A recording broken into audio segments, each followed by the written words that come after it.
Just few months went by and we are back to the site of the mass grave just next to the city of Wolbrom, about 20 miles north of Krakow. A community which had over 5,000 of Jewish inhabitants. Just outside the city, in a forest, there is a site at which mass execution was organized. The elderly, the weak, the children, instead of being put into the nearby train station trains and deported into Belgrade, they were taken into this forest to be executed. The first monument was put here in the 80s, and as we were visiting here a few months ago, I was translating and documenting all of the Soviet-sounding inscriptions. So this one was reading, "Glory and the memory to the Jewish population who fell from the hands of the Hitlerite murderers." There were 3 mass ditches dug. This one had a short excerpt from a poem which was talking about common and brotherly Polish and Jewish fight and suffering during the war. And the third one was simple. The third one had just an obelisk with a statement to our co-citizens and martyrs, to our Jewish co-citizens and martyrs, and it's signed as the inhabitants of Wolbrom.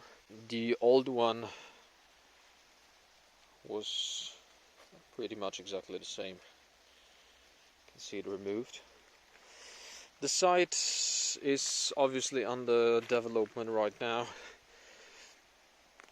The development project was initiated by Polish Institute of National Remembrance and the Marshal of the Voivodeship, so the local district administration.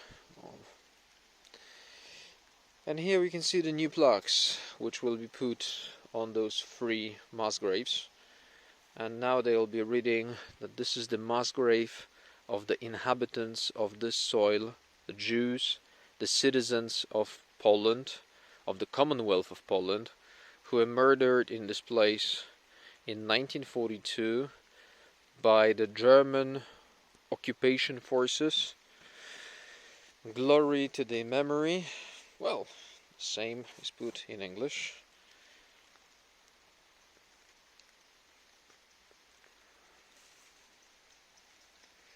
So you can see that there are right now 3 plaques like this prepared, and they will be obviously installed at those 3 mass graves. Those mass graves were pretty seriously eroded because they were put in the 80s by some of the survivors that returned here. This refurbishment right now is using new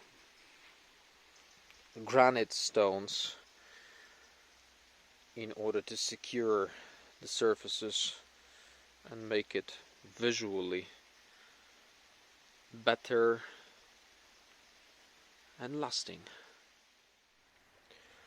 Just at the edge of the forest in which the mass graves have right now been renovated, there is the territory of what used to be the Jewish cemetery. Actually it still is a Jewish cemetery, but most of the stones were destroyed. This fencing, which we are right now entering the cemetery through, was made in the 80s by the same people that were involved into commemorating of that massacre site in the forest.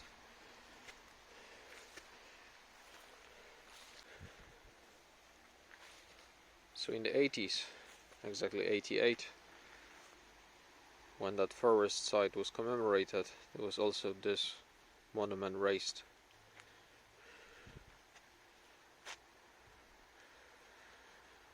By the Nissenbaum Foundation. The Nissenbaum Foundation was extremely early, which means in late communism, involved in protecting Jewish cemeteries and fencing off Jewish cemeteries.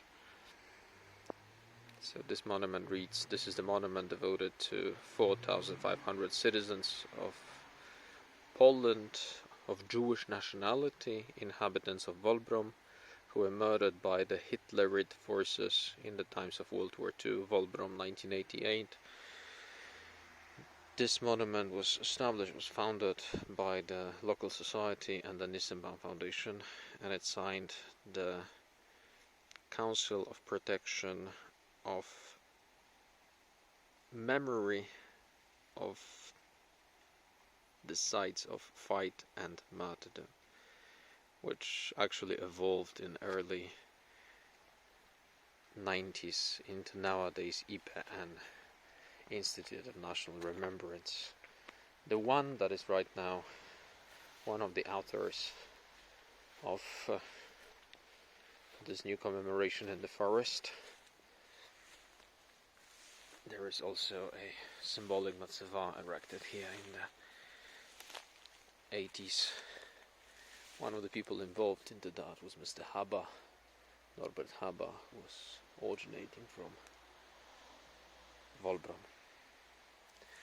So the territory is enormous, most of it is completely overgrown. There are only new symbolic commemorations. As far as I know, there were no original stones preserved from here.